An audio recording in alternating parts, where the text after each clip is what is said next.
अगस्त 2021 रोहतक हरियाणा में रहने वाले प्रदीप मलिक और उनकी फैमिली की कोई दिन दिहाड़े गोली मारकर उन्हीं के घर में हत्या कर देता है और बच जाता है उनका एक 20 साल का बेटा अभिषेक मलिक, क्योंकि उस दिन वो अपने दोस्तों के साथ किसी होटल में पार्टी करने गया था।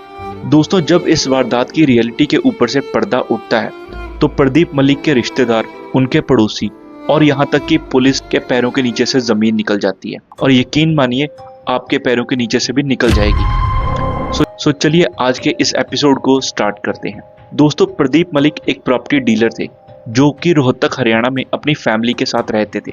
उनकी फैमिली में उनकी वाइफ बबली मलिक, उनके 2 बेटे नेहा मलिक और अभिषेक मलिक और उनकी एक नानी थी। दोस्तों, प्रदीप मलिक एक प्रॉपर्टी डीलर थे। उनका बिजनेस अच्छा खासा चलता था, इसकी वजह से उनके घर पे अंधा पैसा आता था। दोस्तों, वो कहते हैं जितना ज्यादा पैसा उतने ज्यादा दुश्मन। इसलिए प्रदीप मलिक अपने साथ हमेशा 2 सिक्योरिटी गार्ड रखते थे और उनके घर में एक पिस्टल भी था for security purposes. Pradeep Malik का बेटा अभिषेक मलिक अपनी 12वीं पास करके दिल्ली में एक केबिन क्रू का कोर्स करने चला जाता है और वो कोर्स कर वापस आ जाता है और वो वापस आके हरियाणा के एक कॉलेज में बीकॉम में एडमिशन ले लेता है। पर दोस्तों, एक चीज अजीब थी, जब से अभिषेक दिल्ली से वापस आया था उसका बर्ताव, बात करने का तरीका, उसके उठने बैठने का तरीका बदल चुका था। इस चीज को सबसे पहले उसकी बहन नेहा मलिक ने नोटिस करा, इसलिए उसने अपने भाई पे नजर रखनी शुरू कर दी और एक दिन नेहा मलिक को कुछ ऐसा पता लगता है जो उसने कभी भी सपने में नहीं सोचा था और इस चीज के बारे में वो अपनी फैमिली वालों को भी बता देती है। उसके बारे में मैं आपको वीडियो में आगे चल के बताऊंगा। सब कुछ ठीक चल रहा था, फिर आता है वो दिन, यानी कि अगस्त का महीना 2021। अभिषेक अपने दोस्तों के साथ पार्टी करने एक होटल में चला जाता है और तकरीबन 2 बजे अपने घर पे वापस लौटता है। वापस आके वो अपने घर की बेल बजाता है, लेकिन अंदर से कोई भी दरवाजा नहीं खोलता। उसके बाद अभिषेक अपने पिताजी, अपनी माँ, अपनी बहन और अपनी नानी को फोन करता है।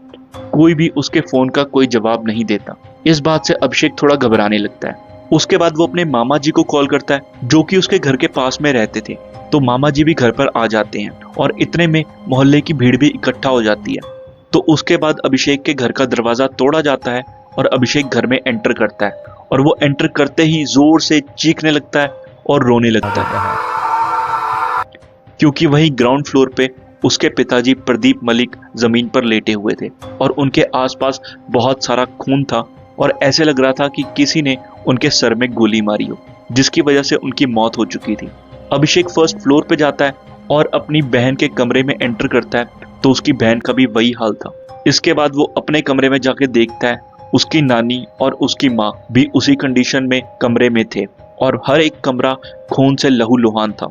दोस्तों, इस वारदात का पता जैसे ही मोहल्ले में लगा, पूरे मोहल्ले में मातम छा गया। पर दोस्तों, पुलिस को समझ नहीं आ रहा था कि आखिर ऐसा कौन दुश्मन हो सकता है प्रदीप मलिक का जिसने पूरे परिवार को ही मार दिया। इसलिए पुलिस ने अपनी छानबीन शुरू करी। सबसे पहले अभिषेक से बयान लिया गया, लेकिन अभिषेक ने बताया कि वो अपने दोस्तों के साथ पार्टी कर रहा था और उस होटल की सीसीटीवी क्लिप भी देखने को मिली। इस वजह से अभिषेक शक के दायरे से बाहर हो गया। इसके बाद पुलिस ने प्रदीप के दोस्तों से पूछताछ करनी शुरू की, क्योंकि वो एक प्रॉपर्टी डीलर थे तो हो सकता है किसी केस की वजह से किसी ने इस वारदात को अंजाम दिया हो। बट उनके दोस्तों से बात करके ये पता लगा कि ऐसा कोई भी मामला नहीं था। पुलिस को कोई भी लीड नहीं मिल रही थी और उन्हें कोई भी सुराग नहीं मिल रहा था इस केस में आगे बढ़ने के लिए। दोस्तों, जब पुलिस ने अभिषेक का बयान दिया था तो उसमें एक चीज बहुत ही ज्यादा अजीब थी कि अभिषेक देखने में तो लड़का था, बट उसके बात करने का तरीका, उठने बैठने का तरीका, उसका हाव भाव बिल्कुल लड़कियों के जैसा था। खैर, पुलिस ने अपनी तफ्तीश को जारी रखा और उन्होंने पूरे घर वालों की कॉल डिटेल्स को खंगाला और उसमें उन्हें एक चीज पता लगी कि अभिषेक का एक बॉयफ्रेंड था। हाँ जी दोस्तों, अभिषेक एक सैम लिंगिंग था और उसका एक बॉयफ्रेंड था दिल्ली में और उसके बॉयफ्रेंड का नाम था कार्तिक। सो पुलिस कार्तिक की तलाश में निकल पड़ी और वहीं दूसरी तरफ उन्होंने अभिषेक को दोबारा हिरासत में लिया और उसे थोड़ा दबाव डालकर पूछताछ शुरू की। दोस्तों, उसके बाद अभिषेक ने पुलिस को जो बताया वो सुन के आपके पैरों के नीचे से जमीन निकल जाएगी। दोस्तों, वीडियो में आगे बढ़ने से पहले मैं आपसे रिक्वेस्ट करना चाहता हूं, अगर आपको इस तरह के क्राइम वीडियोस देखना पसंद है तो प्लीज चैनल पे थोड़ा लाइक और सपोर्ट दिखाएं ताकि मैं इस तरह के वीडियोस बनाना कंटिन्यू कर पाऊं। सो चलिए अब स्टोरी में आगे बढ़ते हैं। उसके बाद अभिषेक ने पुलिस को बयान में बताया कि वो अपनी 12वीं पास करके दिल्ली के एक इंस्टीट्यूट में केबिन क्रू का कोर्स करने चला गया। वहां पे उसकी मुलाकात होती है कार्तिक से। दोस्तों, अभिषेक की तरह कार्तिक भी सैम लिंगिक था और उसको भी लड़कों में इंटरेस्ट था। दोनों में बातचीत होनी शुरू हुई। वो बातचीत दोस्ती में और उसके बाद प्यार में बदल गई और दोनों एक रिलेशनशिप में आ गए। खैर 3 महीने बाद जब अभिषेक का कोर्स खत्म हुआ तो वो वापस अपने घर आ गया और कार्तिक अपने घर चला गया। लेकिन उन्होंने इस रिश्ते को कंटिन्यू किया। दोनों फोन पे बात करते और अक्सर एक दूसरे से मिलने जाते थे। और अभिषेक ने कार्तिक को अपना बेस्ट फ्रेंड बोलकर अपने घर वालों से इंट्रोड्यूस करवाया था, जिसकी वजह से अभिषेक के घर वालों को भी कोई दिक्कत नहीं थी। कार्तिक कई बार हफ्ता हफ्ता भी अभिषेक के घर पे रुक के जाता।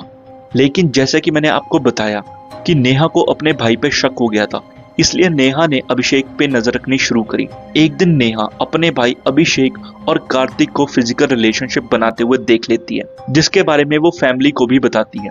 तो अभिषेक के पिता प्रदीप मलिक बहुत ज्यादा गुस्सा हो जाते हैं और अभिषेक का घर से बाहर निकलना बिल्कुल बंद कर देते हैं और उनसे उसका फोन भी ले लिया जाता है। अभिषेक इस चीज से बहुत ज्यादा गुस्सा हो जाता है और अपने घर वालों के प्रति नफरत पाल लेता है, क्योंकि वो अपने बॉयफ्रेंड कार्तिक के साथ रहना चाहता था और उसके साथ ही शादी करके अपनी लाइफ को सेटल करना चाहता था। लेकिन अभिषेक के घर वाले इस चीज के बिल्कुल खिलाफ थे और उन्होंने अभिषेक को साफ हिदायत दी थी कि तुम ऐसा कुछ भी नहीं करोगे।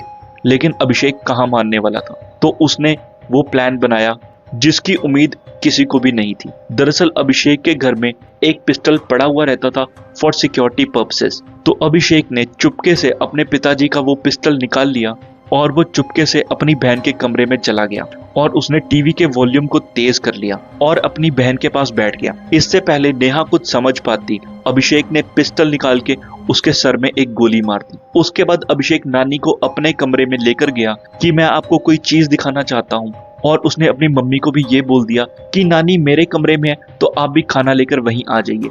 उसके बाद उसने नानी और अपनी माँ को भी गोली मार दी और उसके बाद वो नीचे आया और अपने पिताजी के पास, जो कि लिविंग रूम में नीचे बैठे थे, उनके पास बैठ गया। इससे पहले प्रदीप कुछ समझ पाते, अभिषेक ने अपनी जेब से पिस्तौल निकालकर प्रदीप के सर में एक गोली मार दी और अभिषेक इस वारदात को अंजाम देने के बाद अपने घर को अंदर से लॉक करके अपने दोस्तों के साथ पार्टी करने चला गया ताकि किसी को उसके ऊपर शक ना हो। और दोस्तों, ये सब खुलासा करने के बाद पुलिस ने अभिषेक को हिरासत में ले लिया और उसके ऊपर कोर्ट केस फाइल कर दिया। दोस्तों, अभिषेक के घर वालों ने उम्मीद भी नहीं की होगी कि अभिषेक पर इस तरह की जोर जबरदस्ती का क्या असर पड़ेगा और वो क्या स्टेप ले लेगा। दोस्तों, आज की डेट में सबको अपनी मर्जी से अपनी लाइफ जीने का हक है, लेकिन उसके लिए क्या अपने परिवार वालों की जान लेना सही है? बिल्कुल भी नहीं। दोस्तों, आपकी इस केस के बारे में क्या राय है? आप कमेंट बॉक्स में कमेंट कर सकते हैं और ऐसी वीडियोस के लिए चैनल को लाइक और सब्सक्राइब करें। तब तक thank you very much, bye bye.